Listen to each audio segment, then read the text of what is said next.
I want my life to be like a book, and I want it to be a book with many different chapters. I don't want my life to be one long, boring chapter. I Mhm. want it to be filled with stories and experiences and people. And, some of these stories will be stories of joy and triumph, but also I want stories of hardship and heartbreak and tragedy. And when I look back at the end of my life, that's what I want. I want the Mhm. full book. And for me, it really stuck with me because I don't think there's this mythical endpoint. Because once you get to that point, then you're just like, well, what do I do now? Right? Part of it is actually the journey itself. Welcome to this episode of Hyphen Nation. I'm joined by my guest, Yul Kwon. Yul is an old friend here in the Bay Area. I recently wrote a post on LinkedIn about Yul, and it struck a chord with a lot of people. It has over 100,000 views, and a lot of people hadn't heard his stories before. It's similar to Linsanity Jeremy played back in 2012, and there are a lot of young folks now who didn't experience that. And so Yul won Survivor in 2006. So I want to make sure that we hear all the stories of folks that have been through these experiences, but also can look back and reflect on what that meant to them. Happy to have Yul on today with me. Hey, Dave, thanks so much for inviting me to chat with you. I've always enjoyed our conversations. And yeah, I mean, you've been such an inspiration to so many folks. And I just really appreciate how you've been kind of using your platform to try to highlight lessons, stories, experiences, not only from your own background, but for other people. So yeah, I'm excited to be here. Thanks, Yul. All right, so let's start from the beginning where people may not know your backstory, but you grew up here in the Bay Area in Concord. What were you like as a kid in Concord, California? So I was actually born in Flushing, New York back in 1975. So we were there when I was until like 6 or 7. I grew up in a pretty rough neighborhood, like where my parents immigrated from South Korea and, didn't have a lot of money. I think they literally had like $200 in savings. And yeah, it was a pretty rough neighborhood. Like there was just a lot of crime. And our family had actually been victims of crime a few times. So eventually my dad and my mom wanted to move us to a safer place. And my dad ended up being able to get a job out in San Francisco. So we moved out to California.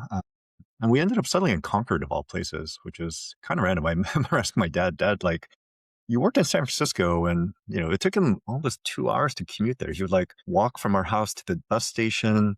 They'd take the bus to BART, then you take BART to San Francisco. They'd walk to work. I'm like, why did you go to Concord? Why didn't you go Yeah. someplace closer? And yeah, it just, at the time, obviously there wasn't the internet, so it wasn't easy to do a bunch of research. And she really wanted to get a home for us. Like we lived in a 1-bedroom apartment in New York and it was just really cramped for the four of us. So he really wanted to get a home, but he couldn't find a home that was affordable until he kept going farther and farther away. So eventually moved to Concord, stayed in a condo for a few years, and then he saved up money to buy a home.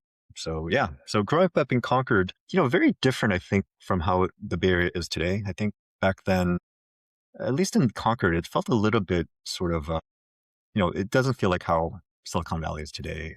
I think back then, it still felt like, at least out there, there weren't a lot of Asian Americans. When I was a kid, I really struggled in lots of different ways. Uh, I was really shy, painfully introverted. I was that kid that like teachers would say, oh, he's a really, nice kid, but just doesn't say anything in class. I also had a lisp for a long time when I was growing up, and I was embarrassed about the lisp, and kids would make fun of me because they said I had an accent. So yeah, it was actually not, again, I don't know how representative this was, but we just had a lot of weird incidents. Like I got bullied a lot.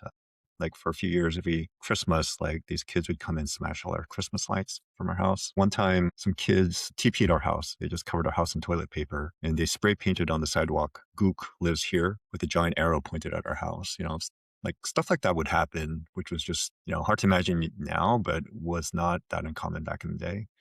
And yeah, I had a lot of, I think a lot of people just assume because I've been on things like Survivor that I've always been a very outgoing, confident person. But the truth is like, I was very much the opposite. Not only was I shy, I was embarrassed about my lisp. I had a pretty severe OCD growing up. So, I had to wash my hands like 20 times a day. I had this obsession with even numbers. So I had to do things in even numbers, Wow. whether that was like, I don't know, like walking on the line of at a crosswalk, just hitting the lines like twice or four times. Yeah.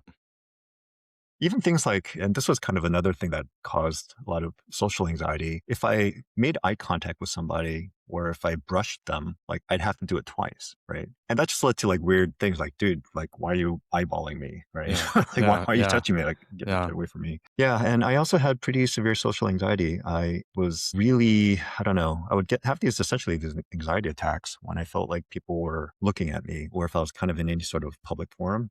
So if I had to like say something in front of class or the teacher called on me, or if I met someone new, I'd essentially have this version of a panic attack. But the way it manifested for me was through social sweating.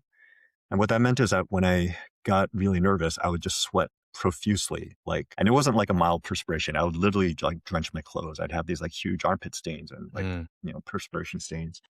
And that was just like incredibly embarrassing. Like every time it happened, I would just get so self-conscious. And, for people who've had anxiety attacks, the thing is that being worried about having one of these anxiety attacks would itself trigger an attack.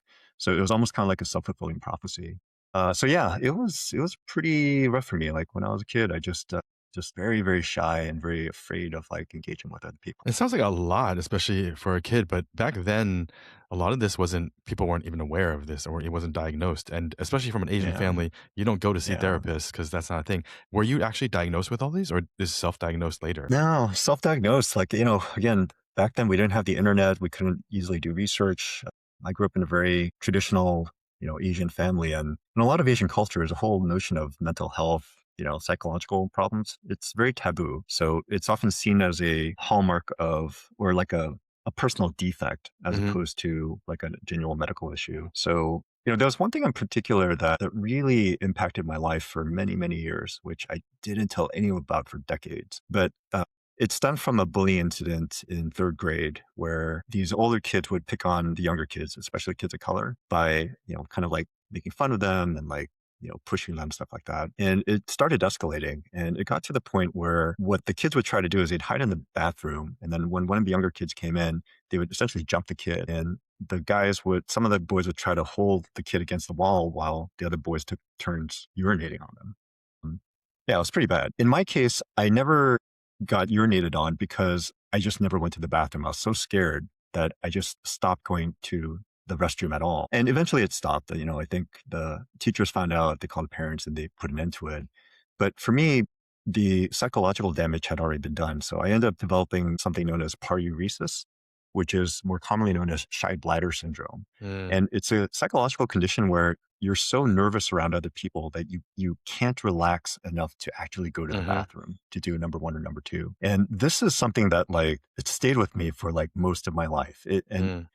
It sounds like an inconvenience when you think about it, but the practical impact of this was like Yeah, devastating, you can have right? UTIs and other stuff like us. Yeah, not. I mean, I just couldn't go to the bathroom in Yeah. public places. So it essentially meant that like I couldn't go to the mall or go to like ball games or movie theaters or Wow. do any of the normal things that most people do. And I would spend all my day at school just trying to think, how can I get to the bathroom when I know that no one else is going to be there? And I would just obsess over it. Like, okay, I'd have to make an excuse in class to go to the bathroom when I know other people aren't going to go, or I'll wait till the bell rings and everyone goes back to class and I'll be late to class. Hmm.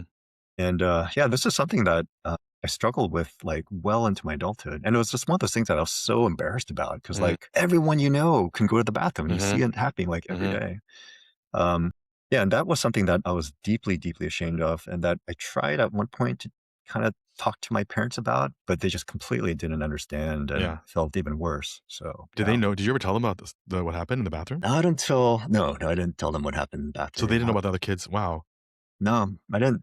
Again, I was just really painfully shy. And I just felt like if I told my parents what I was going through, that they would think less of me or they'd be embarrassed of me. Right. Right. And yeah, I just kept it all inside for years. So all of this, have you talked to them about this now?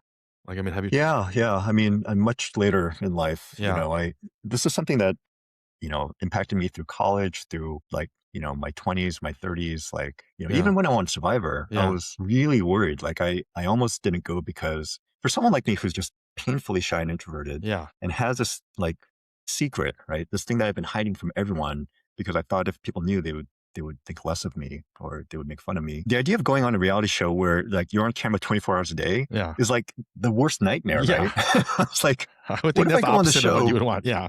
yeah, what if I go in the show and I literally can't pee because Yeah. there's these cameras following me? And then Yeah. like this thing that I've been hiding from everyone my whole life suddenly gets exposed to To the like world. Yeah. everyone on the planet. Yeah. So yeah, I was really worried about that. I was deeply, deeply concerned and thinking, can I do this? Can I do this? Yeah, that was tough. Wow. And so you all of these things you dealt with as a child and you internalized them because you didn't have anyone to talk to about it. I mean, was there anyone that you could talk to about it? No, I really thought it was just something wrong with me. Yeah. Like I was the only one who was dealing with these problems. I didn't know anyone else who was dealing with it. I didn't know where to turn. Mm. So yeah, I got really depressed when I was a kid. I was just really felt very alone, felt like I was broken and just, struggled to make friends, even like talk to people. So Did yeah, you ever get to the it was point where you tough. were like had suicidal thoughts? I did. Yeah. Yeah. So what happened, and this was actually the catalyst that kind of helped change my trajectory. So my older brother, I have one older brother, Paul, who's about 5 years older.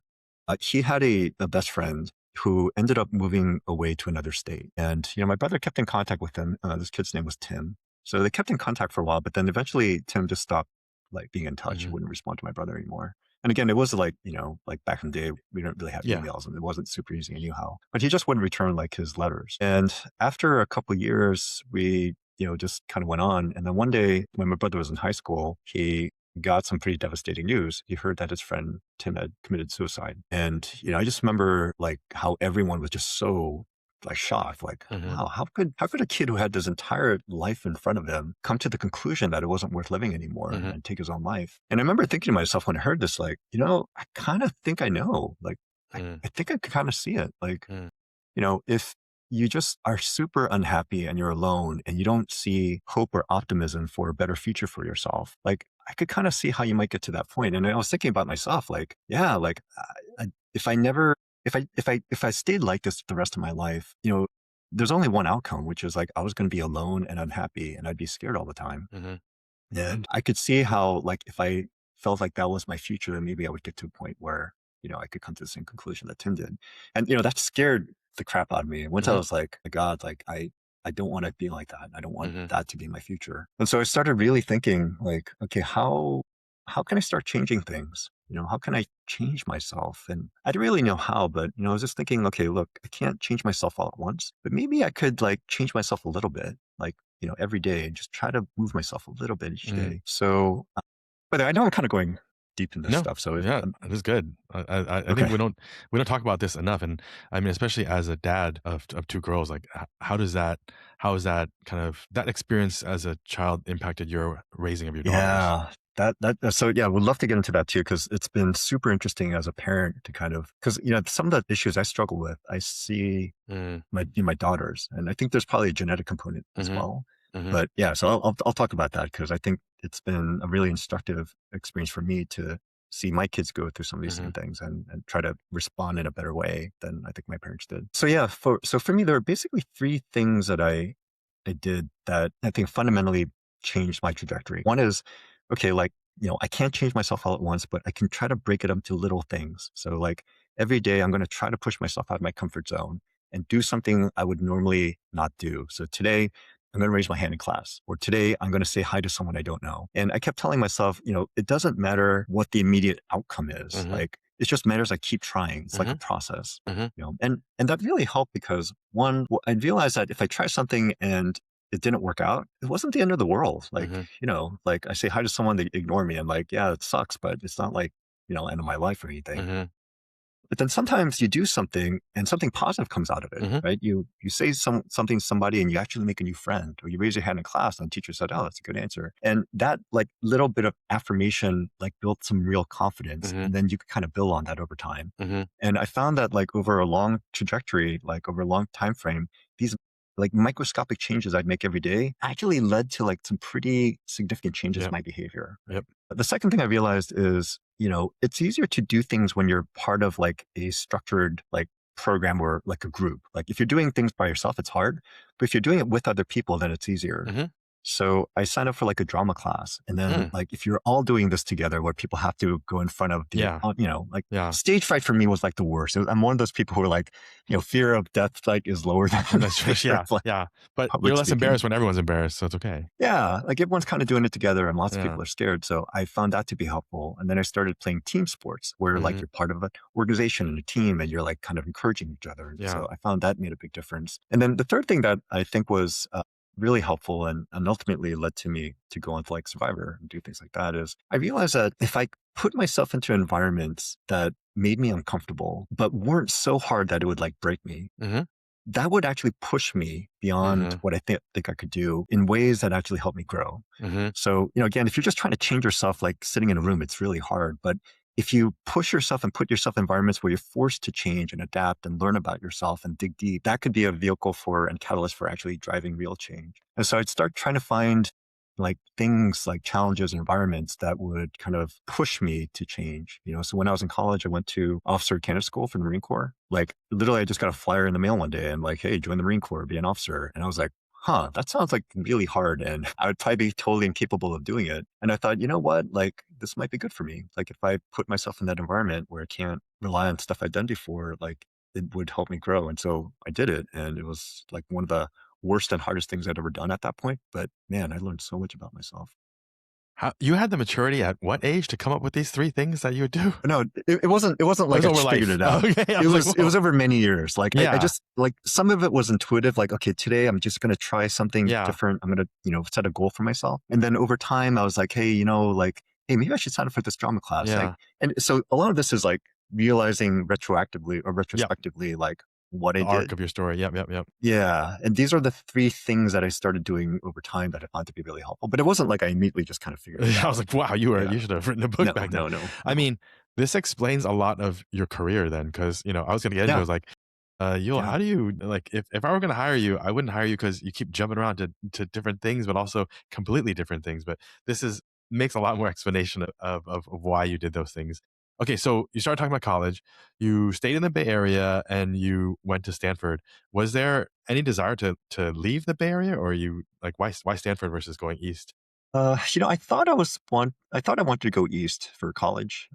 Although, for me, honestly, the main thing was just being able to like get in and afford college. Mm, So, my parents, as I mentioned, didn't have a lot of money. And so mhm, growing up, it was always kind of, we're under financial stress, mhm, and my older brother, who's like, like really smart, hard worker, when he was applying colleges, like he got into Stanford. And I remember he was so happy, but then he wasn't because when he mm, told my parents, my dad was happy for him, but basically told him that we couldn't afford mhm, the cost of private tuition. And mhm, so he told my brother, you can't go. Like, you're going to have to go to like state school. And my brother was like crushed. He was mhm, like, I worked so hard for this and like, we can't afford it. But then my brother figured out, he like didn't give up. He's like, look, I'm going to figure out the financial aid thing. I'm going to get scholarships. And he was able to like make it work. And mhm, so for me, I was just, seeing that experience. It wasn't like that my goal was to get in college. It was to figure out how am I going to afford college? mhm, Because, mm, and so for me, it wasn't so much about like where exactly I would go, but like where could I go that I could afford it with enough mhm, scholarships and financial aid. So I was lucky enough to get into Stanford. And the reason I went there was because I saw how much my brother had grown. mm, Like, my brother also, when he was growing up, had a lot of anger issues. mm, He had been bullied as well. But during the time that he was in college at Stanford, I just saw how much he grew personally. And so for me, I figured like, look, if I can grow in the same way, he's always been someone I looked up to, mhm. someone that I always admired. And so I thought like, yeah, if I could change in the same way that he did, like, I think that's where I'm going to go to. Yeah. No, thank you for sharing that. I know that on the LinkedIn post, there was some comments about, you growing up or Asians growing up privileged, and this whole model minority myth that like all Asian kids who go to these schools come from wealthy families and backgrounds. But most part of that I know, it's actually their only way to get out of poverty or get out of the, to elevate their status in class because their parents are working, like, multiple jobs or trying to make ends meet.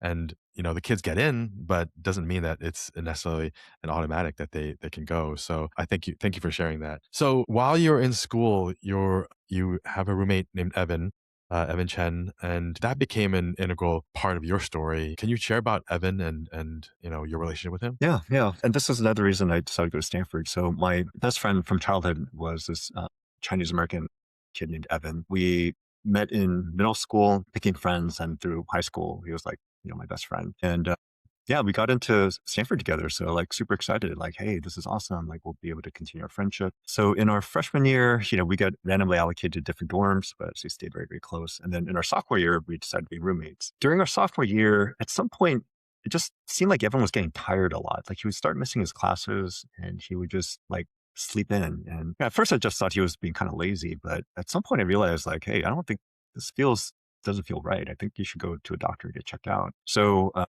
made him go see a doctor, and then they took some blood tests and they came back like super abnormal. So he went in for more testing, and eventually they diagnosed him as having a pretty advanced state of leukemia. And it was, man, that was tough, right? I mean, like sophomore in college, you're like, I don't know, you're just still finding yourself and you're basically given this diagnosis that this is likely going to be terminal. They tried all the conventional therapies, it didn't work. And eventually they determined that his only chance at having a cure was to get a bone marrow transplant. And no one in his family was a compatible donor. So his only chance was to find someone outside of his family. And so, the way that bone marrow works, there's something called the National Registry, which is the national database of all the people who've registered to become bone marrow donors. And the problem, it's still true today, but it was especially more so back then, was that there are so few people of color who become registered bone marrow donors that if you're a person of color, your chances of finding a match were like abysmal. So if you were Caucasian, your chance of finding a match were actually pretty good. But if you're like Asian American, back then it was like 1 in 10,000, 1 in 15,000. So we ran a search in the national database and, obviously didn't find a match for Evan. So yeah, at that point I was like, man, what could we possibly do to try to help Evan? And I decided like, I just got to start trying to raise awareness of it, trying to organize bone marrow drives.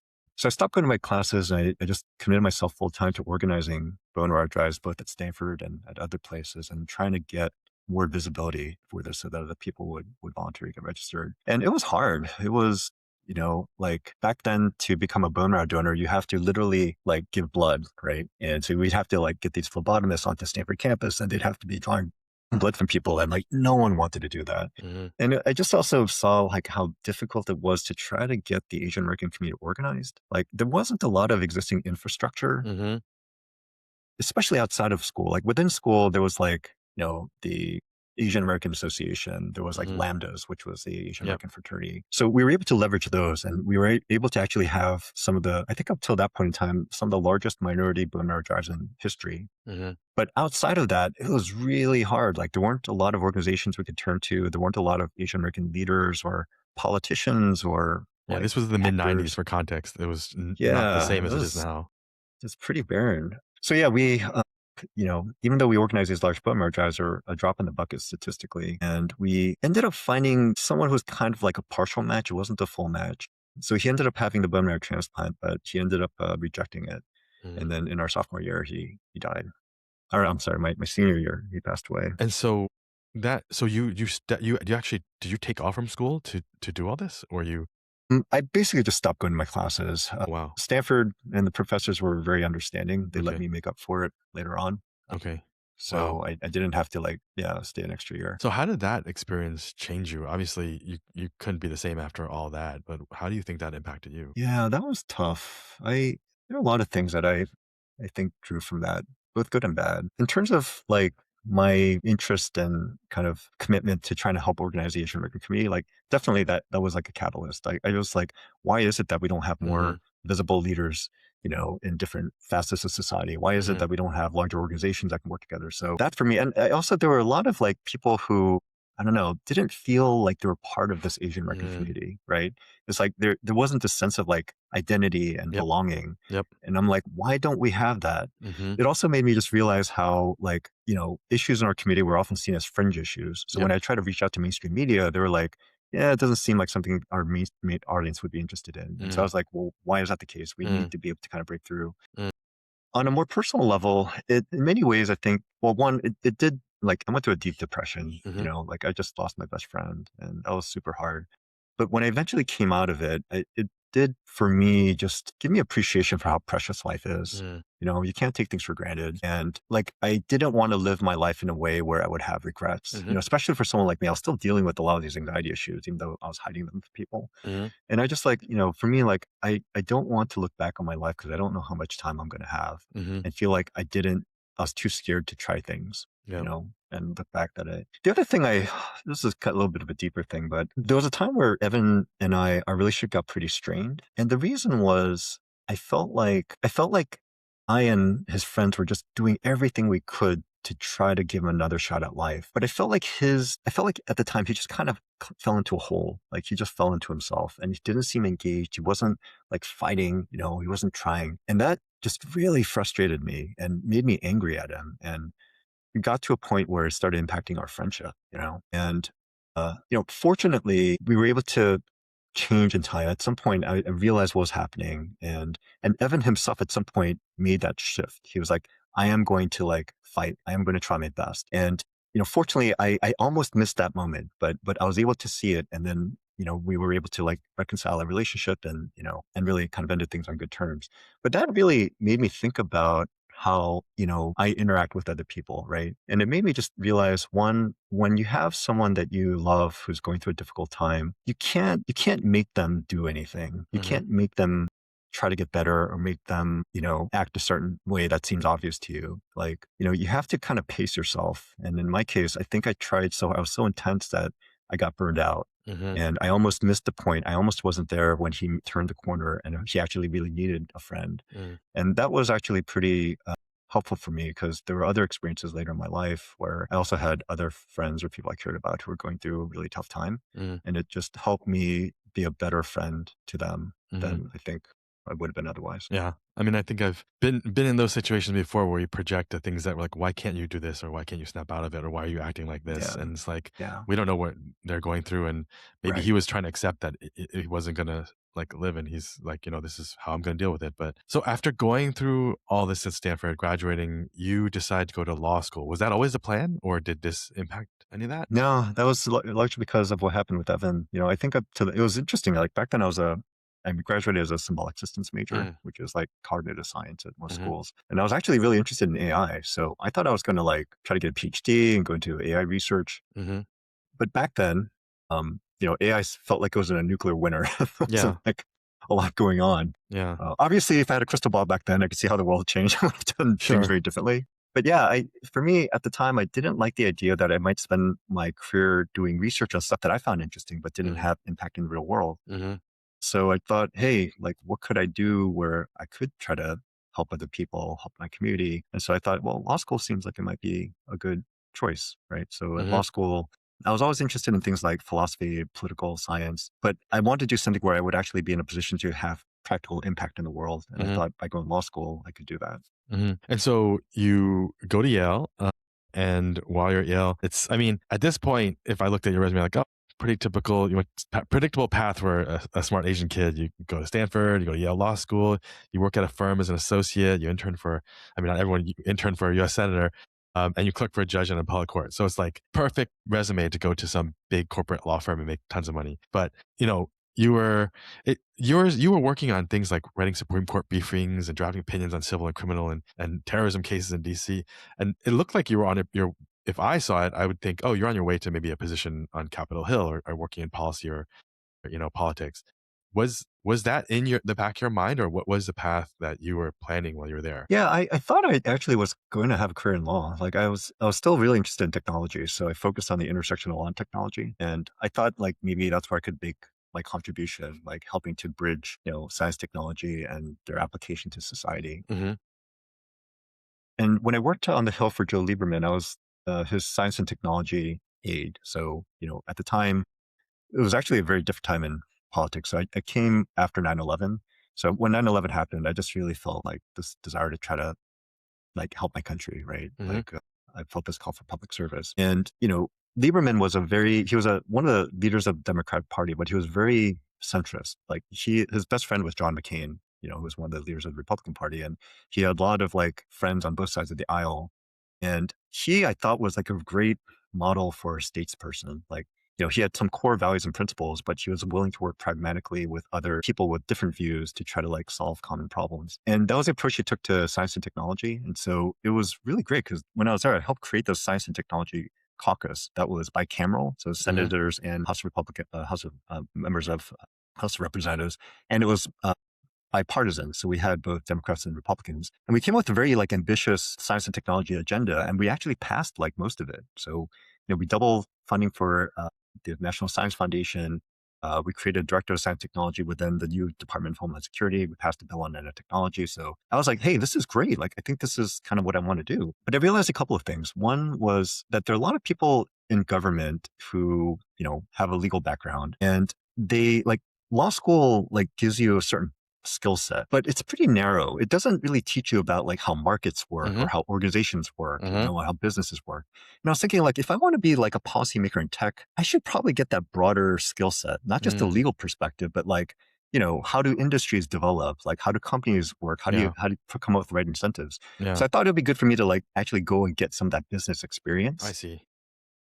And I thought, going to business school, like I've been in school long enough. I didn't want to go to school Right. again. Right. Right. So I thought the next best thing would be to go to a place like, one of the strategy Mm-hmm. consulting firms that take a lot of people with non-business backgrounds and put them through a mini MBA program. The other thing I thought would be helpful is that like, if I want to be a good policymaker in technology, I should probably go work in tech. Mm-hmm. Right. So you see this happen over and over again where people who are like the legislators and the regulators over a certain industry don't understand that industry. And, I saw this in government, like a lot of people don't understand tech. Like they No. just, even the most basic things. Yeah. Seeing congressional hearings is hilarious to me. Man, it's it's pretty It's bad. like, It's wow, like, you don't know how to use a web browser. yeah, yeah. Like Lieberman was actually pretty decent, but there Yeah. are some senators who are just I mean, some of them like, are too old to know how to use this stuff anyway, but yeah. yeah, like, hey, can you help me like unlock my phone? It's Yeah. just really basic stuff. So I'm like, look, I should probably go work in tech to try to understand what drives innovation Yeah. if I want to be able to come up with policies that actually like, allow for responsible innovation. So I figured, Yep. okay, I'll come back to this, but I want to go and get some more experience. And then so I decided to go to McKinsey. McKinsey Mm-hmm. has a very structured way of giving people the business skills that they need. You get to work with different companies across different industries. And then from there, I went to go work at Google. So Mm-hmm. Google recruited a bunch of McKinsey folks. So that's how I try to get both the business and the tech Mm-hmm. experience. So, Yul, now that you've been in tech for over 15 years or so, does that mean you're ready to go run for Congress? Now that you said you're doing what you said, you learned everything you need to know about tech. Well, okay, so I eventually went back to government, right? So Mm-hmm. I was at Google, and then the whole Survivor thing happened. That sort of took me on another Detour. trajectory for a while. Yeah, but then when Obama ran for president, I got pretty excited. I Yeah. thought this is a candidate of color. I didn't think he had a shot at winning, but Mm-hmm. I had a chance to meet him after Survivor, and I was just really impressed. I was also just really taken by how he got a lot of people excited. A lot of Mm-hmm. people who historically have not been part of the political Mm-hmm. process. So he got a lot of like people of color, Mm-hmm. a lot of young people, and so I was thinking, hey, if this person goes far, I think that could actually help like bring a lot of people into Mm-hmm. this, like increase like civic engagement, political engagement in Mm-hmm. positive ways, including for Asian Americans. So then so I helped on the campaign, and then when he won, I ended up getting a chance to go out to DC to work at the Federal Communications Commission for one of his law school friends who became the chairman of the FCC, Julius Mm-hmm. Genachowski. So yeah, I thought, okay, here's my opportunity. I have the business background, the tech background, I'm going to go. And there was that whole optimism as part of that Obama wave of bringing people in and using Yeah. technology to remake government. Yeah. But I think what happened is like the political landscape had shifted so dramatically from, 10 years before that, post 9/11, where there's a rare moment in American politics where the left and right came together in a Mm-hmm. sense of with the spirit of unity to, you know, right when Obama had become president, like the level of hyperpartisanship had Mm-hmm. gotten to a point where it was hard to get anything done. Mm-hmm. And so when I was working at the FCC, I was there for 2 years. We had a lot of ambitious ideas around like net neutrality and bridging digital divide. But at the end of the day, none of that stuff happened. Like there was just Yeah. so much like partisan rancor that Yeah. like I felt like all I'd really done in 2 years was help write speeches Yeah. and really didn't do much. So at that point, I kind of felt like, okay, I don't think government's the most effective lever for driving change right now. Mm-hmm. And that's why I decided to go back into tech. Do you still have any desire to revisit that, given the divisiveness of our country now? And I mean, the one thing is, I've And always, I mean, to hear from someone who's actually, I've had Ted Lieu on the podcast before, And I brought up that, and I've talked to him about this, is like, our community is not engaged in politics. I've tried to get people engaged before, and it just is really hard. And I think many people feel like you do. It's like did while you were kind of disillusioned about it, is like, what is the point of all this? Because they're just going to be infighting and bickering, and and part of it is we come from places that the politics are a mess, and we don't want to get involved in that because it's just keeping our heads down and working hard and taking care of ourselves is the most important thing. But it's very frustrating from a perspective of we can't build strength and power as a community because we are so disengaged, and we don't Yeah. think we only think about ourselves. We're not philanthropic. We don't support causes. We just kind of like, okay, I'm just going to bank money for my kids Yep. and my Yep. Yep. household, and I could care less about everyone else. And it's kind of this sad, the only time you see maybe donations if it's the church and you're tithing some money, but Yeah. that's because you feel like, you want God to enrich your family more. So it's kind Yeah. of like this, Yeah. Yeah. always self-serving attitude. And, I'll get backlash for this. You're like, oh, Dave, why do you always call it, like, say that, Asians are, but I'm like, look, man, I've seen it. I'm trying to raise money for movies, for nonprofit causes, for Smithsonian, like museum for us on the National Mall, but I can't get our community to give anything. Meanwhile, the Black and Jewish community are writing checks left and right because they're helping each other out. And it's just like, why don't we care? Yeah. Yeah. No, I've encountered very much the same thing. Like, there's not necessarily this ethos within the broader Asian American community of like supporting Asian American like issues and causes, or just donating, whether it's like time or money. Yeah, I know what you're talking about. I've encountered the same issue like many different times. But going back to politics, like, yeah, I do think, I mean, it's gotten a lot better. Like, back in the day, there was really very like low representation of Asian Americans in politics, whether at the federal level, state level, city level. It's gotten a lot better, but Hmm. certainly it could be much better. To your question of whether I would ever consider it, I don't, I think it'd be Never really say tough. never. You've I mean, there pivoted was a before. there was a time after when was this? Like after Survivor, When where there's an open there were a lot of seat, I folks who remember. were, Yeah. yeah, and people were encouraging me to consider it, and I remember I went so far as to actually like get kind of a skeleton, group together and did a poll, and it showed that I would have been pretty competitive, I think, if I had ran for like state assembly. Yeah. But then I just thought about it. I'm like, I'm like a pretty deep introvert. Yeah. Like I really am, even though like in spots I can be out in public. And I think people who meet me in those circumstances generally assume like I'm extrovert outgoing. Like the reality is I'm a deep introvert, and it would be pretty hard for me. Like, so I don't know. It's something I've struggled with because I mean, look at the state of politics today, and it just brings me to tears. Hmm.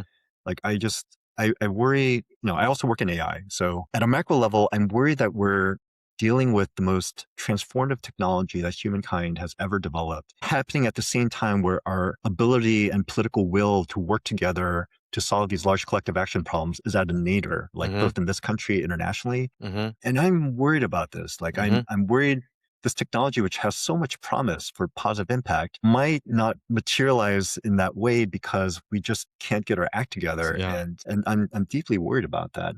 But I'm Yeah. also, I don't know, like I'm also in this political environment, just it's going to be incredibly hard to get things done. So this is honestly Yeah. something I've been struggling with. Like what small role could I potentially play? Is it by continuing to work in one of Hmm. these tech companies that are kind of on the edge, or, trying to go outside? But yeah, but anyway, to Well, answer your so question, I think for me it would not be running right now. pretty There, tough. there's no breaking news right now for you for like on this No, yeah, podcast. I don't think so. No, that's fair. Well, talking about the introversion and then going on TV, we haven't even touched on Survivor after this so far. But so you end up getting a call at Google, or like, did they invite you, or did you apply, or like, how did this even happen? No, so yeah, I'm an introvert, so Yeah, applying for you reality clearly show is didn't probably not apply. my thing. But the season of Survivor I went on, season 13, was one of the most controversial, if not the most controversial season they've ever had. And it's because they did something that had been, I think until that time, like unprecedented in television, and they've never done it since. But they decided to divide the contestants based on race, right? So they had a white tribe, a black tribe, Latino tribe, and an Asian tribe. And the theme for that season was basically a war of the races. And back then, you didn't get a lot of like Asian people applying to be on reality shows. So they were really struggling to like recruit enough people. And to me, it felt like, they were kind of looking at these sort of like stereotypes, right? Hmm. Like, and I think the slot that I kind of filled with like the Asian nerd. Like, Hmm. so essentially what happened was I got a call from a friend of mine who had been contacted by one of the casting agents on Survivor, who was specifically looking for Asian contestants. And I think when she heard what this person was looking for, like, oh, yeah, you're looking for a nerd. You told my Yeah, friend Yul, nice. he's a geek. So I got a call and they were like, hey, we're like going to be in the final round of casting next week. Like, we'd love for you to come in and just, do the interview. So, at first I was very conflicted about it. I was like, God, this seems crazy. Like, it seems like a total weird thing, Especially for someone like me.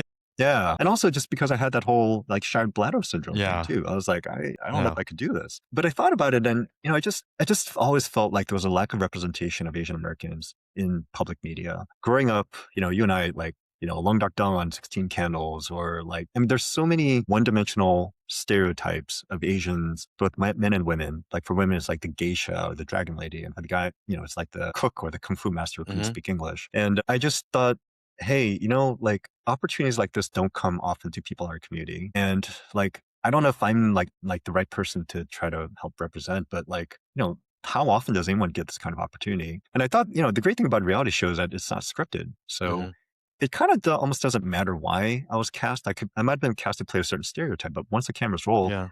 I could just be As he myself. goes. Yep. Yeah. And, the challenge in our community, there are plenty of talented Asian actors. So it's not like a talent issue. It's just like they don't get the opportunity to write their own script. They can't write their own roles and write their own lines.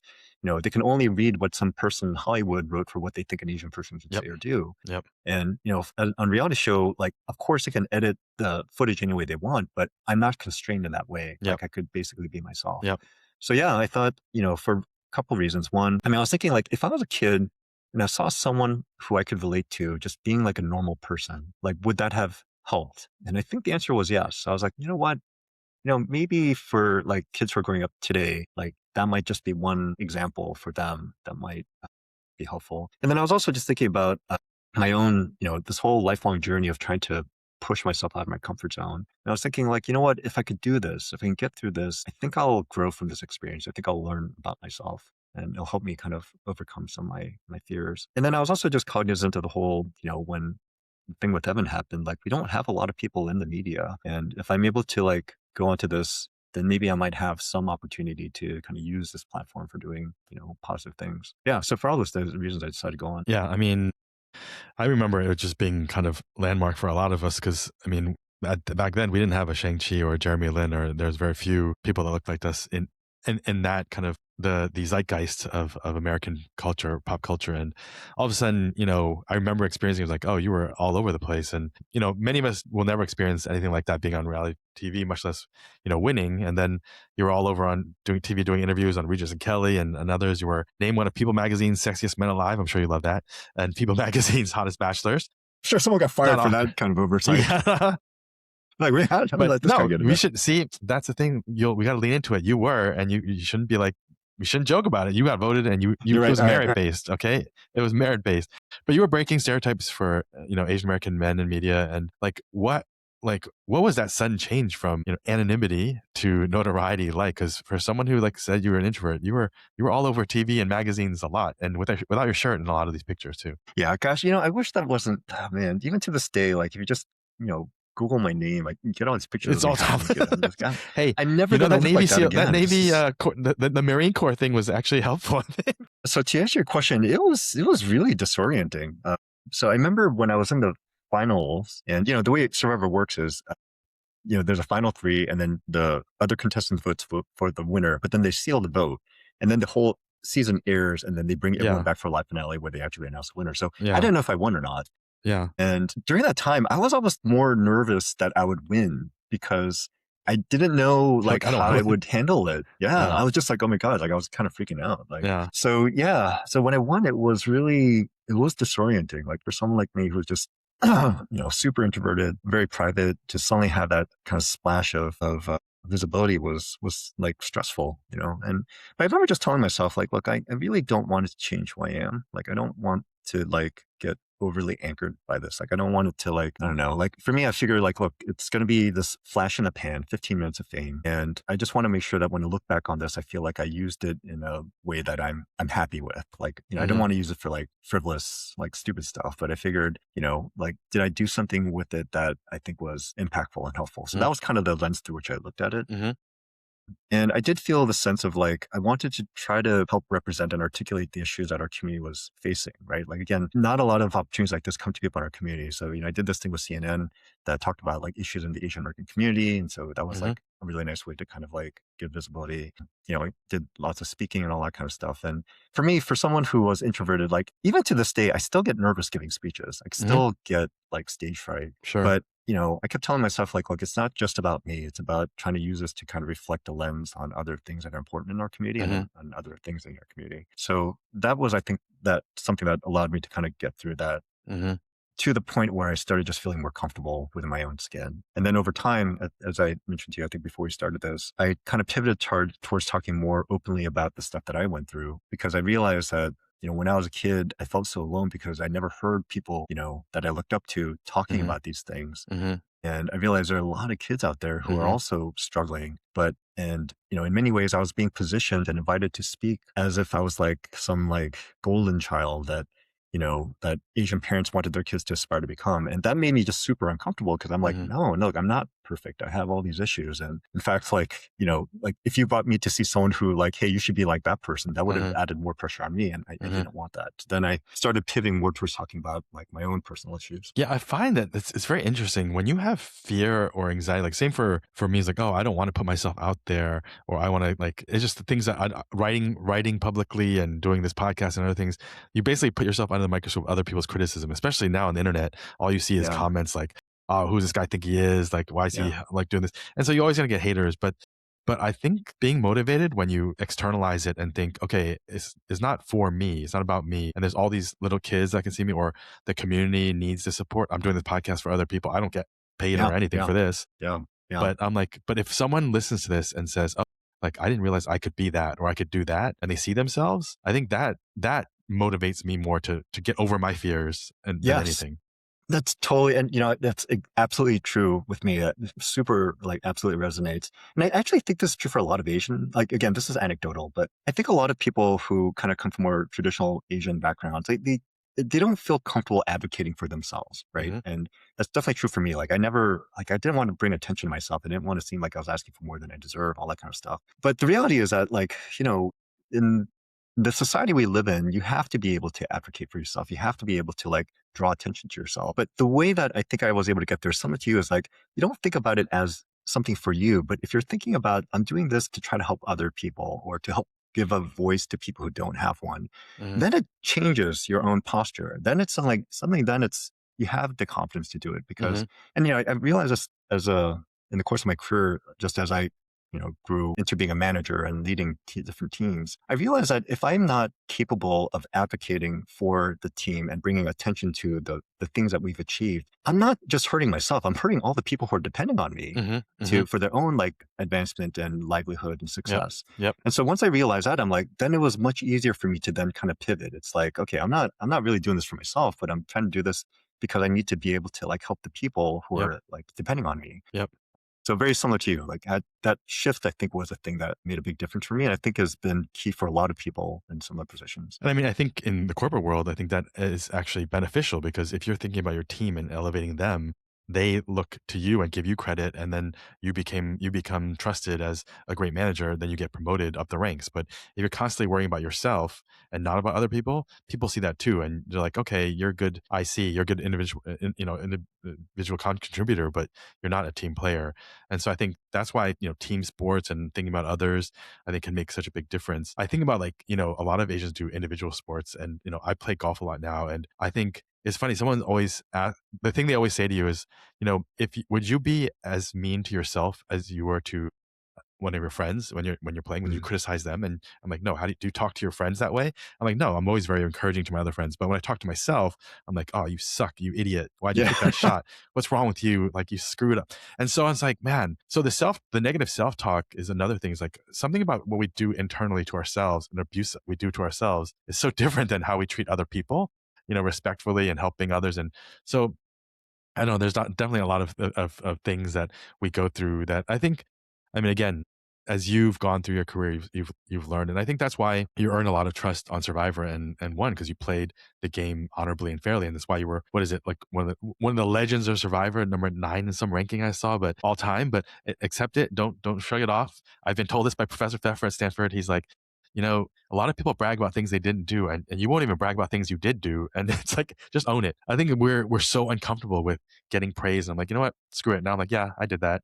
And you did. So and so I think, but that shows, when you think about the team and others, it may allow you to do things you weren't willing to do or able to do before, because kind of like an out Yeah. of body experience. You're like, oh no, I'm just doing it for them. And all of a sudden you do things you can imagine, right? It's like when you lift up a burning car with extra strength because you're trying to save someone else. You're like, oh, like, where did that come from? But something comes out of you when you're trying to help others. Yeah, yeah, it's really, I think that's so true on so many different levels. I've also found that to be just true.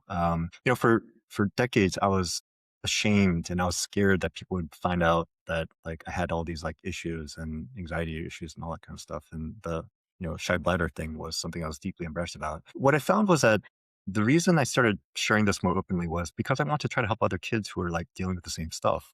Right. And just they hadn't heard. I remember going to Korea one time. I got invited to speak up there. And, in Korea in particular, man, like no one talks about this stuff. It's Yeah. like so taboo. Yeah. And I just, Shameful. yeah, South Korea has one of the highest rates of suicide Suicide. Yep. among industrialized nations. There's so much pressure. There's such a lack of regard for mental health and well being. So I remember just talking about this stuff because I figured, hey, like maybe, and like at first it was super weird. I thought, no, I made a huge mistake. Like I violated all these cultural Hmm. taboos. Like it was like dead silence. But I got all these people like reaching out to me afterwards and saying like, thank you for Hmm. sharing that. I've never heard someone talk about their problems like that, and I'm Hmm. dealing with similar things, and it's given me some hope and Hmm. encouragement that maybe I could change too. And so I started just talking about this stuff. And the ironic thing is, once I started doing that, it actually helped my own anxieties. It's Hmm. something about like this thing that I was scared that people might find out. Like I'm making the decision to share with people, like, and I have the sense of agency. And I'm doing it because I really genuinely want to try to be helpful for other people, like who like maybe dealing with either similar or the same things I did, but just didn't know where to turn. Hmm. But in doing so, it actually helped me more than I thought it would. Like it made me feel like I was more in control and that this thing that I was doing was actually, so I think there's really something about this, something like, I think you touched on something that's really, really important and intrinsic, which is if you shift your mindset towards, hey, these are things that I can do in order to help other people, it gives you more courage. It gives you the ability to do things that you would otherwise not be able to do on your own. Yeah. And I wonder if that kind of external mindset, that growth mentality, instead of the scarcity mindset and individual, like selfish mentality, is also what's tied to why you become more philanthropic or help, serve more time. Because it's like, hey, if I can help these causes, that's helping a lot more people than just myself. And I think it's a maybe a natural progression, but I realize not everyone goes through that. But I've seen it happen, and I think it's also just so much more liberating and fulfilling for people when they find that, because they feel like my happiness comes from other things outside myself. If I'm constantly, beating up myself or berating myself for this or that, like that's not going to help. But I think if it's when you see others do well, I mean, I think that brings me Uh, a lot of joy, especially, Yeah. especially with your kids, right? It's like, oh, you experience that firsthand as a dad, because you're like, oh, Yeah. all of a sudden my joy is tied to my kids, happiness and joy, and my spouse's. So Yeah. Yeah. Yeah. And come back to the point you had mentioned a while ago, like just, how have the experience I've gone through it informed how I approach my own kids? Yeah. The weird thing is that like with both of my girls, some of the kind of specific anxieties I've had, I've noticed that they've also had too. So I think there is a genetic component, but I think because I was able to recognize this and be able to empathize and share with them that I went through the same thing, I think they were able to cope with things and deal with it much more effectively and in a healthy manner than I think I could, right? So the hmm. whole peeing thing, they both had it. They both had this thing Hmm. where they were anxious around peeing. Hmm. They also both had, or my older daughter had this one kind of OCD like tendency that she was really struggling with. Hmm. And because I could tell her like, hey, it's okay. Like this is not you. It's like this is something that like I also dealt with, Hmm. and here's how it, and just giving that sense of assurance and acceptance, I think Yeah. really went a long way Yeah. for helping them cope with No it shame. as They don't have the opposed to, shame. Yeah. yeah, they didn't have the shame that I like struggled with for like Yeah. many Because you keep it to years. yourself. Yeah. Right. No, I mean, I think voicing it and seeing it and hearing it, I think it makes a big difference in bringing this stuff to the light. So you go on this show that has race wars. They By the way, changed they it. didn't tell us. They Yeah. didn't Oh, tell they us didn't until we tell got to you. the Oh, island. geez. Oh, that's I horrible. would never have done it because I know. I was like, you signed up for this thing knowing it's a race war? That's no. pretty crazy. So, but that didn't last very long. I think it only like didn't they change it after they realized that like this is a bad idea? I feel like in the mid-season or something, or Yeah, I they don't know if it they was mixed the like teams up. intentional, but yeah, at some point they mixed all the different I'm teams pretty up. sure they Yeah. got a lot of backlash from that stuff would not fly today. I'm sure they would some producers would try, but geez, that would get destroyed in I social mean, I don't media. think they did it. I don't think they did it in response to the criticism because again, this didn't air. Oh All yeah, the that's right. filming It was was later. done It was by already the time they done. aired. Okay. Yeah, So yeah, yeah. something changed. Okay. Or maybe the teams are lopsided or whatever. They're like, oh, this is not working out. But but while you're watching it not in real time, but after the fact, and you see this swell of, we're getting together like 100 people to watch this thing in San Mateo at a bar, and you're getting all this feedback. I don't know how much, maybe it was like Zanga back then or whatever, but there wasn't as much, maybe Twitter and other things. Was even Twitter a thing back then in '06? Probably Facebook. It's all Facebook stuff probably. It was all Facebook. But you Yeah. see it start blowing up, and you're becoming like this representative of the Asian American community. And, I've only known of, like when I talked to Jeremy about this and when Linsanity happened, he didn't want this. He didn't want to feel that burden because it made it harder to play. But obviously you already recorded all the episodes. But how did it feel, that swell of the weight of this Asian community, American community on your shoulders, thinking, oh, you're the chosen one and you're going to represent all of us, and you almost feel like you can't make any mistakes after that. It's like a lot of pressure. Like what was that experience like? It must be the weirdest thing. It was a lot of pressure. Yeah, it did feel. Yeah, it did feel like I honestly I didn't feel like I was like the best person to represent, but I just felt like, look, it's not about me. Like I just happened to be the person who was in the right place at the right time. And I also knew that like the nature of reality fame is that it's fleeting. Like I knew this wasn't going to last. So for me, it was like, look, I just want to make sure that like I do right by the community, by my family, while I have this time, because I know it's going to be a short period of time. And I just hope that like my own experience might help create the conditions by which more people will have this opportunity, right? So like for me, like one of the things was I just wanted to like demonstrate they could have a mainstream popular television franchise where one of the main characters is Asian American and ratings aren't going to like fall off a cliff, right? Yeah. That might maybe provide one data point so that the next time they're actually casting for people in other roles, they might actually be open to the idea of, allowing someone who actually has talent, unlike me, to actually play like a meaningful role in some sort of like movie or television. And, it's gratifying for me to see that, again, I think I was just like one small, like, kind Thread, of brick in the wall. But, it is really gratifying to see that like in the time since, like there has been profound change. Like we have had far more representation, Asian Americans, Asians being in television roles.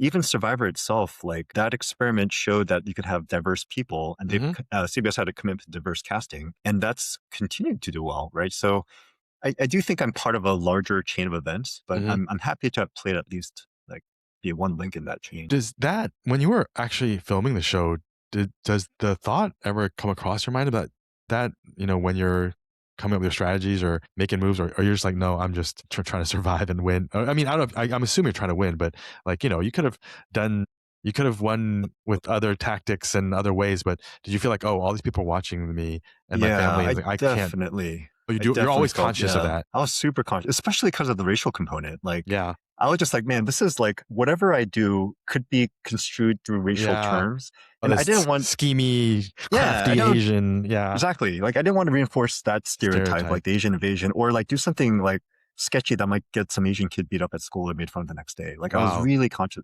It was interesting because we had this big debate. So there was another guy on my tribe called Cowboy, who was this kind of wild and crazy person who would just make a lot of Asian jokes. Like he made jokes about how like Asians have like tiny eyes and stuff like that. And we had this big debate with him because like the other Asian Americans, you were like, dude, you can't say stuff like that. Like you're like, making fun of Asians. Like it's gonna like people are gonna misconstrue it. He had a really legitimate point. I mean, he didn't articulate it quite this way, but his basic point was like, look, you're being racist by saying that there are certain things I can and should do by virtue of my race, like, so like, why should I have to act a certain way just because I'm kind of gaslighting nonsense is that? I don't believe that. I mean, it's a legitimate point, which is like, if we really want to have a race blind world, why are we telling him that we have these expectations of his behavior and putting shackles on him? My response to that was, okay, look, the reality is what you say and do has consequences outside of this game, right? The way that people perceive other people within our communities. So you can't just hide yourself from that. Like whether you want it or not, you put yourself in a position where the things that you say here can actually impact the experience of other people in real world. And Yeah. so you should be cognizant of that. Yeah. I definitely was. For me, I was like, look, like I do want to win, but I don't want to win in such a way that it's actually going to set things back. Like it's going to create more negative stereotypes Yeah. or like the great thing though, I think is that since then we've made so much progress that like people who go on television now don't feel like they have to be constrained. So back then, like I was super conscious of race. Now we have enough people, like even on Survivor, people have different Asian American backgrounds and personalities that it's actually good to see the whole panoply. Like Sure. they don't have to all be like straight and narrow and like, Yeah. no, Yeah. no, like we want people to see us as just regular people. Yeah. Yeah. And the fact that like, I don't feel like people now have that sense of burden is a sign of massive progress. Yeah. I mean, I think they call it the rep sweats. It's like, if you get one shot on a TV show, you can't mess up. Like Margaret Cho Right. or someone else, like if you mess up, Right. then you Right. destroy the chances for everyone else after. Yeah. I don't think it's as true now, but it's just, when a guy like Cowboy can say whatever he wants and not even think about consequences while meanwhile, you're like, I represent the whole race and how everyone's going to, like a kid in the middle of like Chicago might get bullied because they see me. I'm like the disparity of the pressure and the thoughts that the freedom that other people can have is crazy to me. So, I mean, but again, that's kind of how it works in like the real world too, in business and everything else. Like the stereotypes they have of Asians impacts it, and you basically fall into that unless you can break out. I mean, are there things that you learned from that show, just a strategy like that have carried on through kind of in the workplace? Not that like building allies and other things, building trust that you see in the workplace, because I don't think people understand that the corporate world and ladder, when you get up to a certain point, there's a lot of that, like allyship and sponsorship and mentorship and who you team up. I mean, that stuff, as much as we were like, oh, it's not, that's ridiculous. I'm like, no, you see that. And I've heard it, many stories from people who've been screwed over because they didn't ally with the right people or all. I mean, what do you think about that experience as you carried it through, your career at Facebook and Google? Yeah. So obviously there are differences, but there are a lot of parallels as well. So the differences are like, Survivor is a zero-sum game. There's only one winner. Yes. You can only win if other people lose. The real world is more of oftentimes a positive-sum game. Like the more you help each other, the more everyone advances together, right? So it's unless there's only one CEO job, and there's one VP role. For that. Yeah. But in most cases, I would say, being able to build trust and learn how to work and collaborate together get you better outcomes than if you're just negatively optimizing for your own narrow self-interest.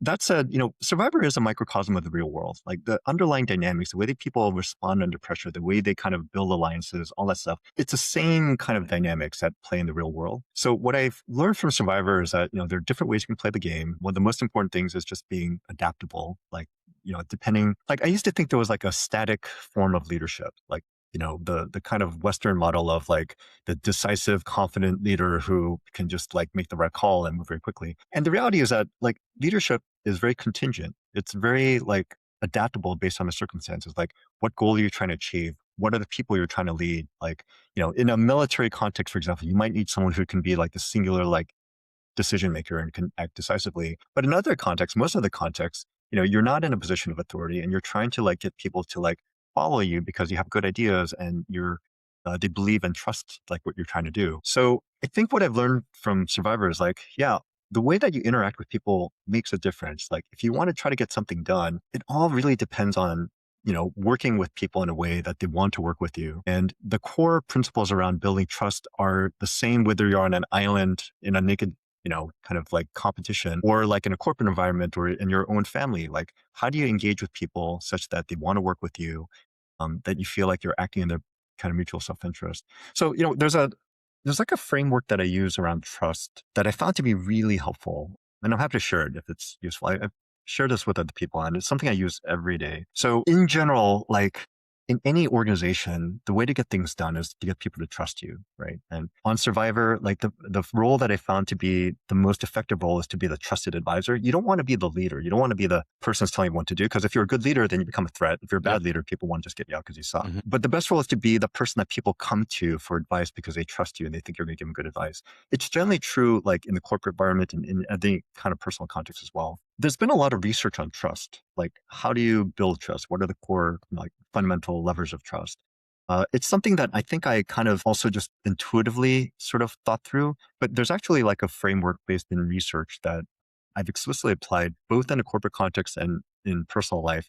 That's super helpful. And I, I'll share this now. Basically, in order for you to trust me, you have to trust in three things. You have to trust my competence. Like you have to trust that I'm like mentally and physically capable of doing the things that you're trusting me with. You have to trust my intentions. So you have to believe that I'm not trying to screw you over and that I'm just like trying to like, win at all costs. Like you have to believe that my intentions are actually good and I'm trying Hmm. to do something that's going to be beneficial for both of us. And the third component is you have to trust my integrity. So you have to believe that I'm being transparent with you and that I will follow through on my commitments that I make to you. If one of those things is not true, then you will not trust me, right? Hmm. The example I often give to illustrate this is my mom. I don't think my mom would be watching this. So, my mom and I have always had a close relationship growing up. But then once I had kids, for whatever reason, it just started, there was a lot more stress in our relationship. And it usually had to do with around her taking care of our kids. So when my two girls were like really young, my mom would always want to take care of them, want to like, engage with them and stuff. And she just felt like my wife and I didn't trust her. Right. And this ended up becoming like a really big thing. Like she was just get really upset. And, I thought about it, like, you know what? I actually don't really trust my mom. And I was trying to figure out, like, why is it that I don't trust my mom to take care of our babies? And so I applied this framework and I was thinking, okay, like, do I trust my mom's competence? Yeah. I mean, my mom is older now, but back then she was like mentally, physically capable of like taking care of our babies. Do I trust her intentions? Absolutely. My mom would take a bullet for her grandkids. Like there's no question about it. She absolutely loves that. And this is a thing that she got upset about because she felt like we didn't entrust her intentions. She kept feeling like, you think I'm gonna be like horrible to your kids or do something evil to them? Like, oh no, mom, that's not it. It was a third element that I realized was a problem. Like, do I trust my mom's integrity? Like, do I trust her to be transparent with me and to follow through on her commitments? No. Like, my mom with the best of intentions would like commit to putting our kids down by 8 o'clock and then flagrantly disregard it. Like she would keep them up until like midnight, right? She would say like, yeah, I won't feed them dessert before dinner. But she would feed them tons of candy before dinner. And she would lie to us about it. And not only that, she would tell her kids to lie to us. And I was like, okay, don't tell your mom and dad that I gave you this candy, right? Or don't tell them I took you out to It is McDonald's, like, grandparents, but when you're yeah. supposed to be napping. Yeah. So my mom with the best of intentions thought she knew better, right? And she would not be transparent. She wouldn't follow through on her commitments. And I realized that was a problem. So, I tried to explain this to my mom and it was actually pretty helpful. Like, Mom, it's not that I don't think you love our kids. It's just that you do these things that make it hard for us to trust you. So that framework is something I've used like almost every day of my life, both in my personal relationships and especially at work. Like all the same principles are true. Like if I'm trying to work with another colleague or manage someone, a direct report of mine who's having issues, or even like my manager, and I feel like we're not aligned, or there's another team that my team's not really like, getting along with. Like, why is it? And usually it's a matter of trust. And if you kind of use this framework to identify where there is a trust breaking down, it's much easier to then try to address that specific issue. And I Hmm. use this every day in my life. Like whenever I'm joining a new team, I'm like, okay, how do I demonstrate, my competence, that my intentions are good and that I have strong integrity? And I've usually found this to be probably one of the most effective kind of frameworks and levers for actually kind of building strong relationships. No, no, that's, I mean, super insightful. I mean, breaking it down into that framework, I haven't thought about trust in those three ways before, but that makes a lot of sense. And I mean, grandparents are gonna be grandparents; they're gonna spoil their grandkids no matter what. But I think they don't realize it's breaks down trust. Yeah, giving the iPad and forgetting. There's like, okay, well, that's against our rules, but they're not gonna let you know. But so what is the difference? Because I think that a lot of Asians incorporate the difference between like, and on Survivor too, is like the difference being gaining trust and being liked. I think a lot of Asians are like they want to be liked, but there's necessarily that isn't the same as necessarily as building trust. How would you say that there's a difference? I think they're similar things, but not identical things. I think generally, like if someone trusts you, they will like you. So I would say like is maybe like I mean, you can also like people without trusting them, right? Like, Hmm. I mean, I love my mom. I don't always trust her Hmm. because she doesn't kind of follow through. So I think the thing to really optimize for is trust. Like trust is the thing that allows people to work with you and depend on you. I mean, being liked, like being popular in a social sense, I think is always nice, but I don't think that's the actual currency that makes things Hmm. work. And I think for a lot of Asian Americans in the corporate workplace, I think the thing that I tend to see, and again, this is like more anecdotal, is it's a model minority myth. People believe and trust them to be hard workers who like are diligent, but they don't trust them to have the social skills or the leadership skills to really lead larger organizations, to have the communication skills. And so I think that's one of the things that often kind of gets in our way. And I think there are a lot of, I mean, you and I have talked about this a bunch, but, I think there are both external factors that kind of perpetuate the model minority myth and make it harder for Asian Americans to rise up to positions of leadership. And there are also kind of inherent like behaviors that we often engage in that I think self-sabotage us. And I think those are both things that we need to try to address. And so one of those things we brought up before, I wanted to go into more depth, is your observation that a lot of Asians, like they fit into whatever box they're placed into. Can you talk more about kind of that observation of folks you've worked with? Yeah, yeah. And this is largely based on my own behavior, but then kind of recognizing it in other people. Like I generally find that like because I tend to be more introverted and like just less willing to step outside my bounds. And I think that is a very Asian cultural Hmm. kind of trait if you got raised in a traditional Asian household. It's like you know your place and you don't exceed that, right? Like there are certain ways you engage with strangers, people you don't know. There's certain way you engage with people of a higher social status, right? And I think, one way or another, a lot of us just get kind of, we just inherently, the example I give will happen in like when I was at boot camp for the Marine Corps. So like the extent to which I realized that my cultural upbringing actually influenced my behaviors, like came up to a very like clear incident that happened that really just woke me up. So at the time I went, I was the only Asian American in my platoon, and I was one of the few non-prior enlisted. So most of the men there were already in the military. They were enlisted men and now trying to become officers. And these are like big, tough men who Hmm. had all these tattoos, very scary. Hmm. And I got bullied a lot. I was like, the only Asian American, and people kept making fun of me because they said I was too educated. So basically they thought I was like really weak. And I really struggled. Like I was just not, I mean, I really thought I'd made a mistake. I was like, I don't think I'm ready for this. Cause you go there and they're just like yelling at you and they're just like dumping on you. And Hmm. I was like, oh man, I'm way over my head. And then it was validated when about halfway through, they took did an assessment for everyone in the platoon, which included having everyone else in the platoon rank all the other candidates, right? So after this happened, I got called in by my sergeant instructor and says, okay, Kwon, you ranked last in the platoon. Like you were the one that all the other people in this platoon said they would not want to go to war with because you would get them killed. And they think you lack discipline. And I think you lack discipline. I'm like, what does that mean? I work hard. Like I know that I have discipline. I'm trying to do all the right things. And they're like, well, you just lack discipline and you're too nice and like you're just gonna get bloody killed. So you're like you're not doing well right now. You're not on a track to like, get out of this program. And then I didn't understand it. I'm like, look, I know I'm working my butt off. Like I'm used to following like the rules. Like you tell me what to do. Like I'm trying to do everything right. And I didn't get it. And then like a day later, I was standing sentry, doing sentry duty outside the base, and the major, the commandant of the school comes by. He's like the highest ranking officer. And I think by that time I was so beaten down and I was tired. I was sleep deprived. I was like just really depleted. And when he walked by, what you're supposed to do is you're supposed to salute, Hmm. right? You say, morning, sir, right? And I didn't. Like I ended up just having this crazy brain fart and I just bowed. I said, oh, morning, sir. And I bowed. And then he's walking by. He like stops dead in his tracks and goes, candidate, you just bow to me? I'm like, yes, sir. This candidate just bowed to the officer, sir. Why the fuck did you do that? Candidate does not know why the candidate bowed to this officer, sir. Like, idiot. All right, give me 100 push-ups, right? So I'm just like, what am I doing? Like, so I'm like sitting there doing push-ups and I'm like, why on earth did I just bow to this guy? Like, no one ever taught me Yeah. to bow in the Yeah. military. And then, after around like 20 push-ups, I'm like, my arms are shaking. And suddenly like this light bulb goes off my head. And I realized, I think I figured it out. So, in the way I was raised as like, in a traditional Korean Asian family, Yeah. there are certain ways that you behave around figures of Hmm. authority. You keep your head bowed. Hmm. You take a very submissive posture. You speak in a very low, soft tone of voice. And you Hmm. never talk back, you never speak up, Yeah. right? In the military, like you don't do that. Like you stand up straight, you stick your chest out, you look straight ahead. If someone asks you a question, you scream it, at the top Hmm. of your lungs. And what happened was under these conditions of stress, I automatically resorted to these behaviors I've been taught ever since I was a kid. And so I ended up bowing to this guy. And I realized what's happening is like this was happening over and over again. Like rather than standing up straight and speaking confidently, I would talk in a very small Yeah. tone of voice. And this was being interpreted by everyone around me as a lack of discipline. Yeah. So I was like, holy cow, like how many other things am I doing that I'm not even aware of that are being misinterpreted?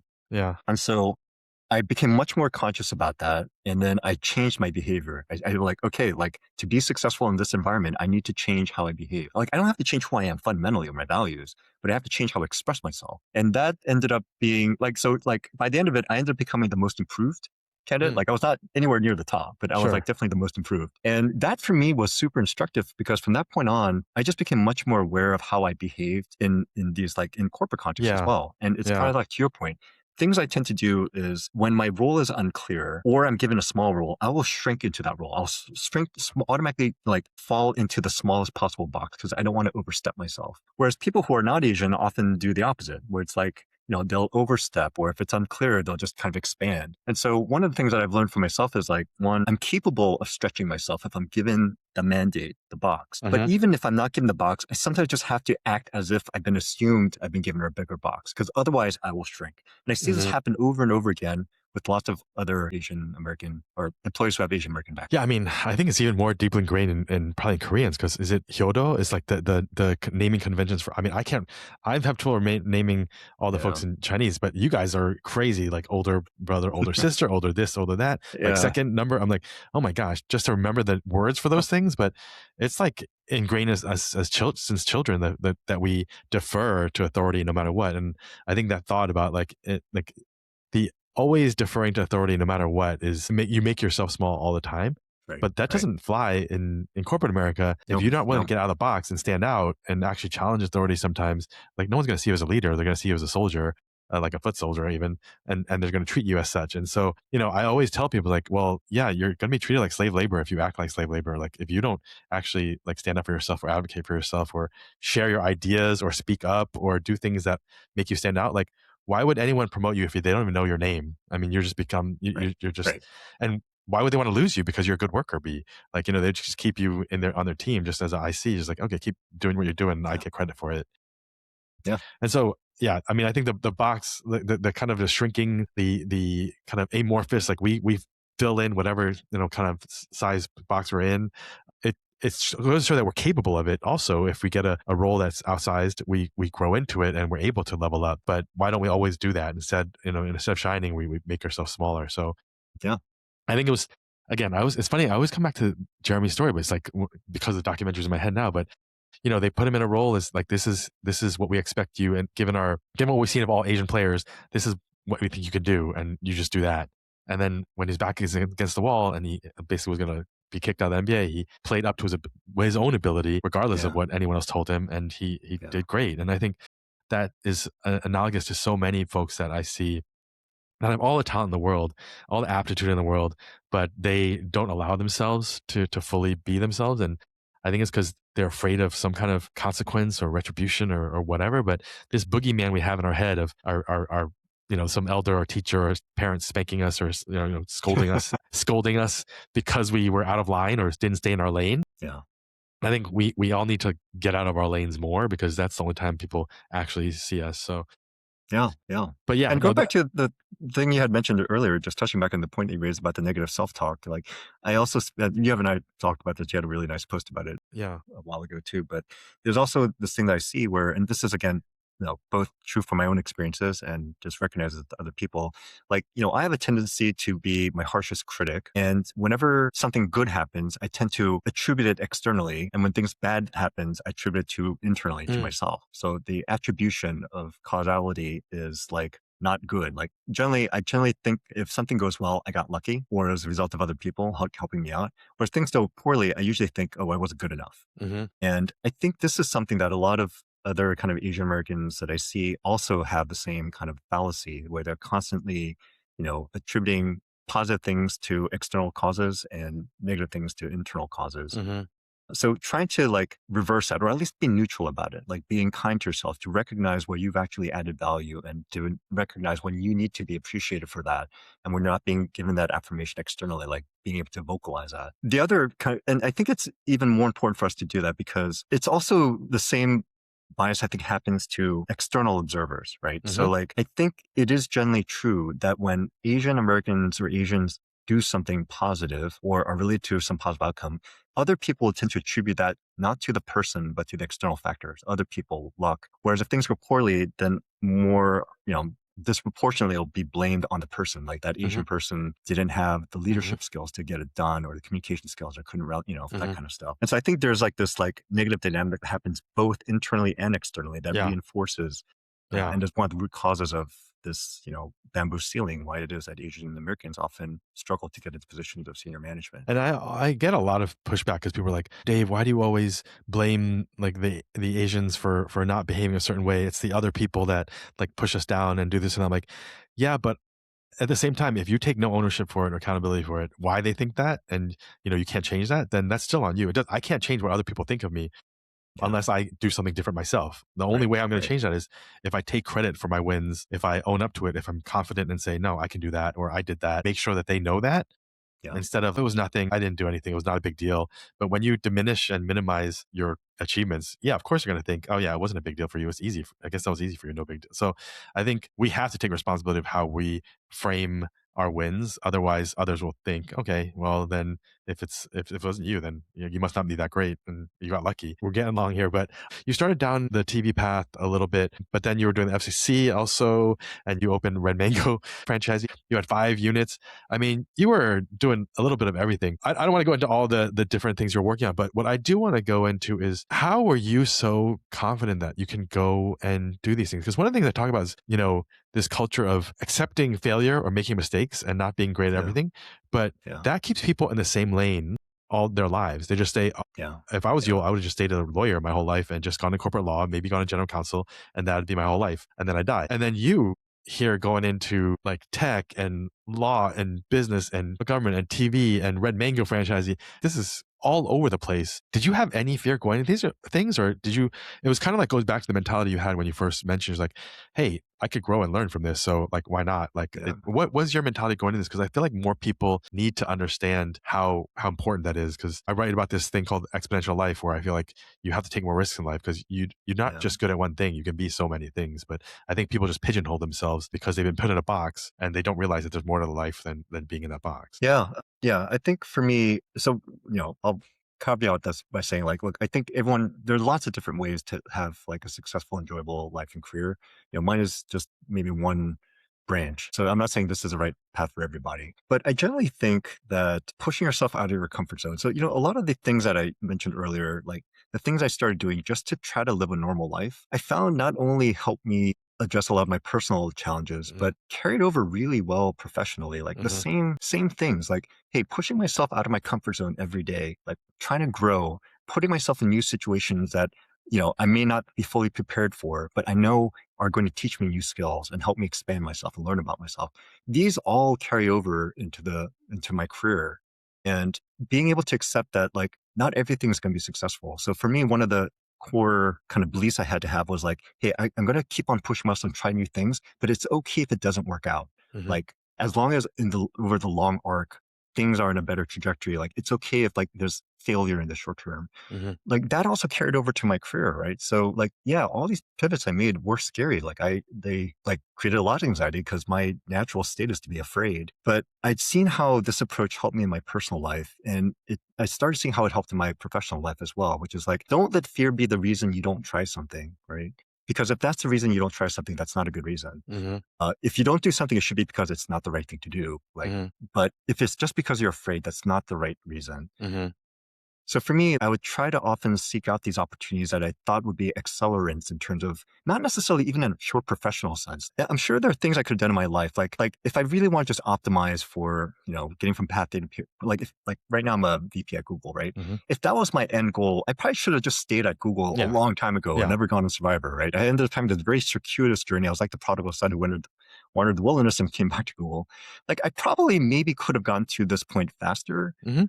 but I don't think that's the point, right? Like, and there's one thing that someone told me a long time ago that has really kind of shaped my view of what I want out of life. Like when I was young, I used to think it was about getting from point A to point B Mhm. as quickly as you can to some mythical stage or outcome you want to get to, and then everything is going to be great. Mhm. And I'd be very focused on like, hey, within my cohort of people who graduate from the class, like, am I keeping pace with them? Am I falling Mhm. behind because they're getting to a senior associate faster than I am, or whatever the Mhm. case may be. And at some point, I asked someone like what they wanted to do with their life. And the response was something that really stuck with me. And they said, look, and I meant it in a very practical sense, like, what do you want to do in like 5 years?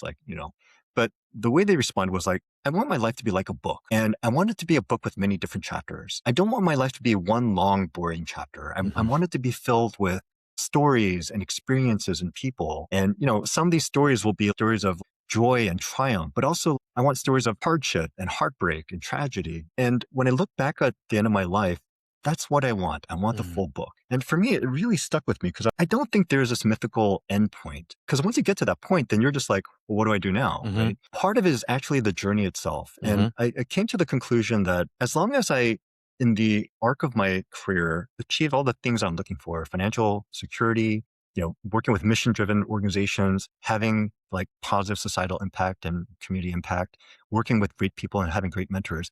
As long as I fill all those buckets, then I actually think having this kind of winding journey with different experiences that have introduced me to like new challenges and new people, all these side quests will Mhm. actually be how I will be happier as opposed to Mhm. just having this like linear line from A to Mhm. B.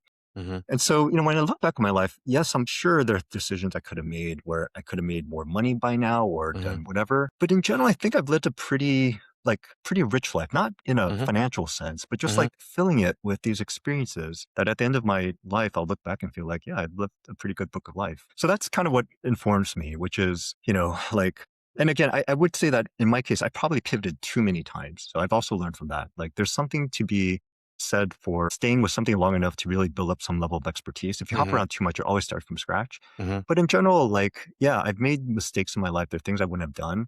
But on the whole, I feel like I've been able to challenge myself and I've learned more and enriched my life by taking on these different challenges, even Mhm. though they were scary at the time. Yeah, I mean, I think it makes you a much different and better VP than you would have been if you had gone in a direct line because you've had so many more experiences. Excuse me. But I do think, I mean, I often think about like these decisions to the risks that you take and how much we again it always comes back to this kind of this shame and like thinking about what other people are thinking of you. If you're like, oh, why would he go open a red mango chain? He's a Stanford Yale law educated guy, or why would he go on TV and why would he be on like CNN, or why would he go into politics? Because that's just a, that's such a waste of his. I mean, there's so many things we hear these voices in our heads about what we project a lot of the ways too. A lot of times we're just making those things up in our head, but like whether it be our parents or our parents' friends, like man, I can hear them tell my mom now, like why do you go do this or why is he doing that?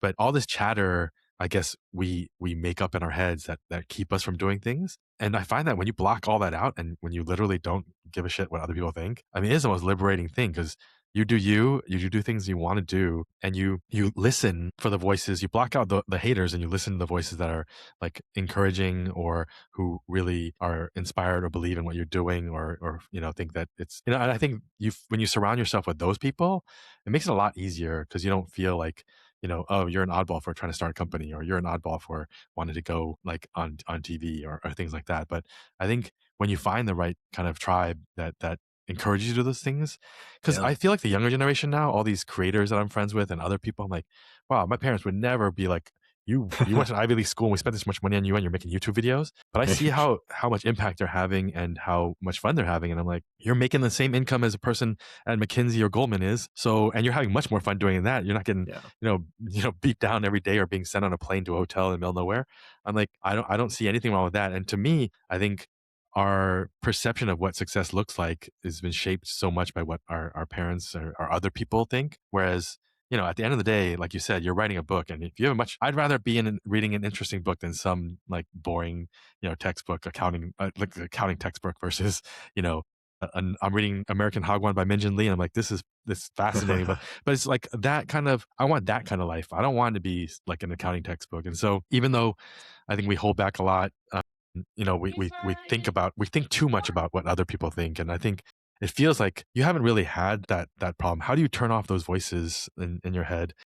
Yeah, it's not easy. I mean, it's hard not to care, obviously, Mhm. and yeah, I mean, obviously I've had lots of conversation with my parents. Yeah, it's funny. I was just giving a talk about my dad the other day, and my dad many times in my career and my life was very disapproving, Mhm. like very disapproving. The red mango thing, the politics thing, the survivor thing. Oh man, that was rough. Like I thought my dad was going to disown me, and so it hasn't been easy. A lot of times that you've kind of had to kind of go against grain of what people tell you. And I haven't always like, just stuck firm. There have been times where but Mhm. I do think at the end of the day, and this is hard for, I think, a lot of Asian kids, especially if their parents like sacrificed a lot to give me these opportunities. Like I felt so guilty not listening to my parents because they had such a hard life. They grew up, Yeah. post Korean War. They had no Yeah. money. They sacrificed so much to give opportunities for me and my brother. And they feel like we're squandering these Mhm. opportunities. We're not honoring their sacrifices. And I felt a ton of guilt over that. But, at the end of the day, I just felt like, look, my parents went through these things to give us opportunities that they didn't have. Mhm. And they didn't have these Mhm. opportunities. And in many ways, like, I feel like I am honoring the sacrifices they made by being able to do these things that they could never have done Mhm. or even contemplated doing. Mhm. And, I do like to think that in the long run of things will work out if you do the things that ultimately make you fulfill. Like for me, like people ask me, like, what's the thing out of Survivor that you value the most? And, like people think it's like the money or the fame or whatever. And it's not that.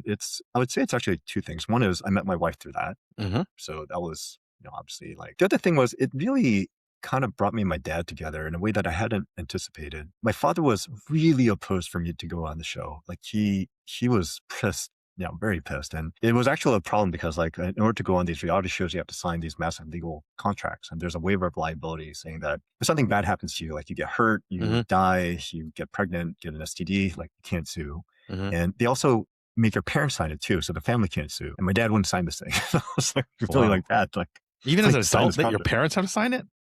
Yeah, because they don't want your family suing if Wow. something happens. So yeah, that was a big thing. So like he very reluctantly signed it, like very reluctantly. But then after the show ran and I ended up winning, my dad said something to me that he had never said before. Like he came to me and said, "Hey, Yul, I want you to know I'm sorry." And I'm like, "What? Who are you?" Like, Whoa. I said, these words come Korean out of your mouth, dad? but Yeah. you cannot be my dad. Like I Yeah. never heard you Whoa. apologize. And I asked him, "Well, what are you sorry for?" He goes, "I'm sorry that I doubted you.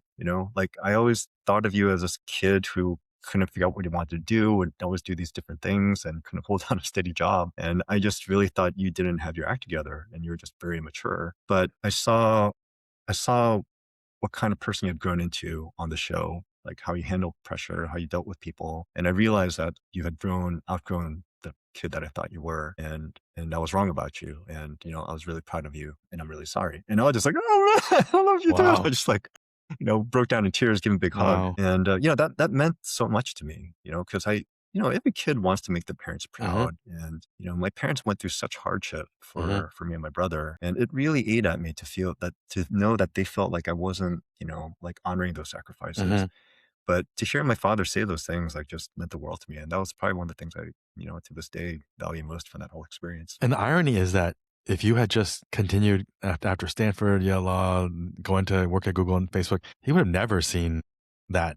He only saw it because it was on TV and it was televised to see Yeah. like you in those situations and see you as a man of integrity and how you've matured and grown and how you handle the situations. But he would never be at your office watching you and seeing like how you behave and work. So that moment may have never happened had he not signed that and seen you on the Yeah, show. yeah. I mean, don't get me wrong. If I got a physics and math, like I'm like PhD in math, I'm guessing he probably would have been happy with that too. But like I don't think I would have been happy, right? Yeah. So But I again, I don't know that those academic achievements and all that stuff, we hit all those. Like you got a degree from Yale, you got a degree from Stanford. I mean, I've gotten my degrees and I'm like, I don't know that, yes, they're proud of that. They can brag to their friends about that, but that doesn't allow them to see the person yeah, they raise, right? And I think that's what I feel like. My dad passed away when I was 25, so he hasn't seen all the stuff I've done, but I hear from my parents' friends and other people that reach out to me and they're like, oh, we saw you on this or we read about that. And they are more proud of the stuff I'm doing now than any of the degrees or any of the titles. And so it's funny. My mom tells me her friends are always telling, oh, I saw your son on this and saying this and that. It's a different kind of pride, but I wouldn't have heard that from my mom if it was just going to schools and doing a job. But that was an amazing story. And Yul, thank you so much for taking the time. I know you're a busy VP at Google and you're taking care of your family. And so, I'm grateful for our friendship. I'm thankful for just having other people who understand why it's important for us to speak up and inspire the next generation. I see the youth today, and I have a lot of hope when I talk to these young kids about the next generation being very different from ours. But hopefully, we still got a few tricks and we can teach them a few things along the way on this podcast. Thank you for being on the podcast and sharing all your stories and insights today. Dave, thanks so much for inviting me. And again, I've really enjoyed our conversations. And just honestly, thank you for spending so much of your time and energy to have this platform and creating opportunities for other people to, both share their stories, but then really at the end of the day, trying to help people who are listening and reading what you write, to give them the courage and the insights that they need to be successful. So really appreciate everything you've done for the community. It's been pretty awesome, and I'm really happy to be a small part of it. Thanks for listening to this episode of Hyphen Nation. Please subscribe to my Substack at www.davelou.com and follow us on Instagram at the Hyphen Nation and LinkedIn at Hyphen Nation.